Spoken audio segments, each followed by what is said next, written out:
my children, and welcome back to Longbox of the Damned!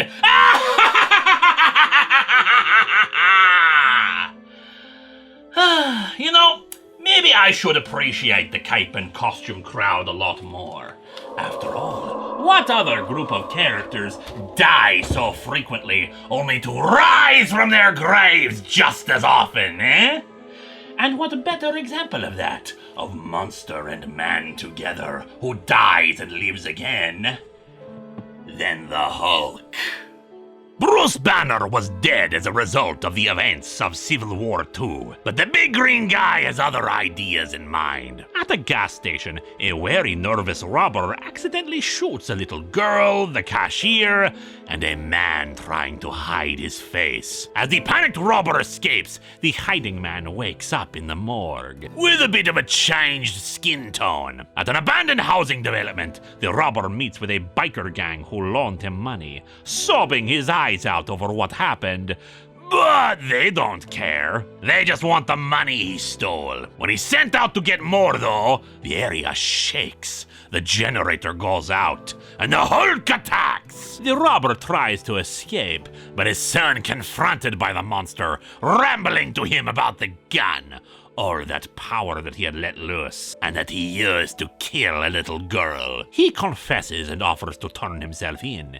He has a family himself, after all, and he made a mistake. He's not a bad guy, is he? And the Hulk must question.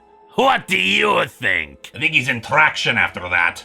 And yes, surprisingly, the bikers are alive despite this, though they are afraid, and the robber was in the worst shape. The reporter investigating this, Jackie McGee, doesn't believe it could be the Hulk. There was an autopsy after all. Bruce Banner is dead. But the Hulk? Well, the Hulk cannot die, and the resurrected Bruce Banner must stare into his mirror and wonder, is he a bad person? Or is he both? Bruce is wandering the country with nothing but the clothes on his back and any money he can make, trying to figure out a way to do some good with his power. Especially since the night belongs to the Hulk. He gets a feeling in the back of his skull, a hunch about some wrong that needs to be righted. Or a buzzing in the front of his skull when he gets shot in gas stations! In Arizona, he investigates a string of deaths that a local bar crawler attributes to grief. A family member dies, they get buried, and then the rest of the family comes down sick. All starting with a college football quarterback who was dying of cancer, and his rich father's experiments with radiation. And indeed, he can sense gamma radiation from the soil and calls in the EPA to try to help, even finally giving his name so they'll listen. But he's got other things on his mind. A flash of green in the mountains, and the rich doctor who's now glowing that shade himself. When the Hulk comes out, he admits that he became afraid of death, wondering what it really was, and the utter hopelessness of losing someone and every part of them being gone. Although, as you can see from me, my children, death is most certainly not the end.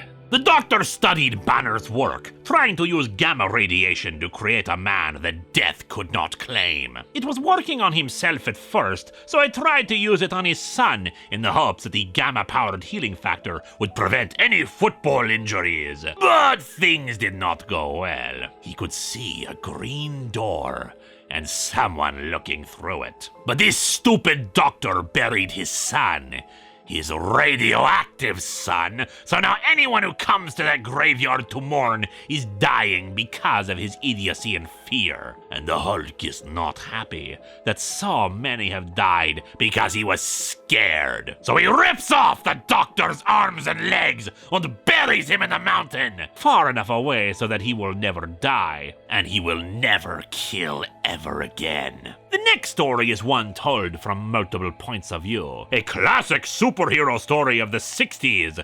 Some more comedic sides to it. And a minister who probably has the most realistic view of it.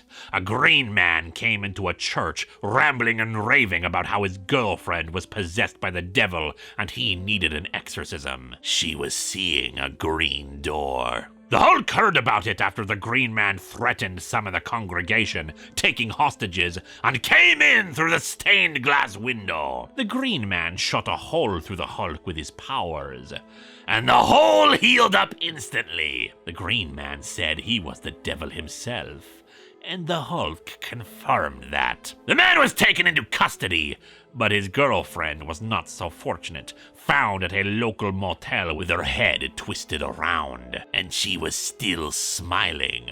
Green Door written on the wall. In South Dakota, Jackie McGee is still on the trail of the Hulk, getting help from a member of Alpha Flight to assist in her hunt. Walter Lankowski, aka the Sasquatch, and Bruce Banner's college roommate. Hearing about a new sighting, the two drive into Minnesota. Hey, the Hulk should have stopped in here to say hi! Better company than the other jackass who lives here. I hate you! I hate you too! That Clive Sinclair guy's much cooler than you are!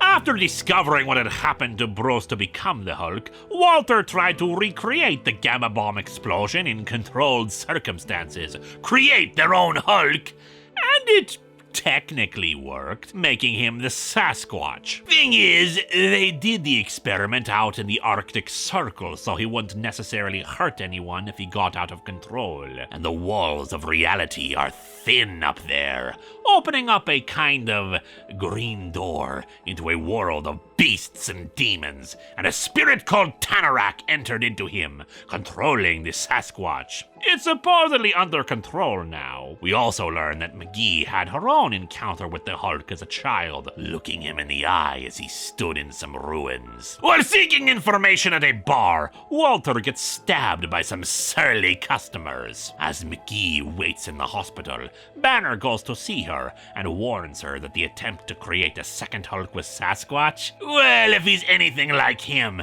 then the Sasquatch will definitely be awake, even if Walter dies. Which he does. Sasquatch kills Banner, allowing the Hulk to come out and talk. Long story short, Walter stayed in his Sasquatch form for too long. It left the green door open for some other spirit to wander in and take control. Even got into the Green Man's girlfriend. Or to get Bruce's attention. Namely, it's his abusive father. And while the shared psyche with Banner briefly affects the Hulk, he quickly regains control and demands to know who it was who brought him back, who opens the green door. He doesn't tell him who it is exactly, only that it needs a host, a personality to work in this world. The Hulk sucks up the gamma power of the Sasquatch, reverting Walter back to normal, and McGee finally gets to talk to the Hulk and ask the one personal question she has wanted to ask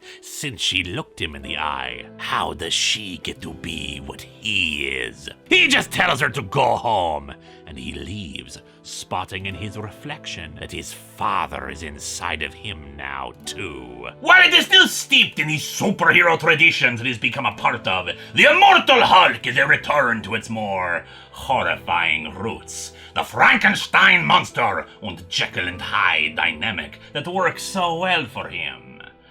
And you shall no doubt see what new horrors he shall behold and unleash in years to come.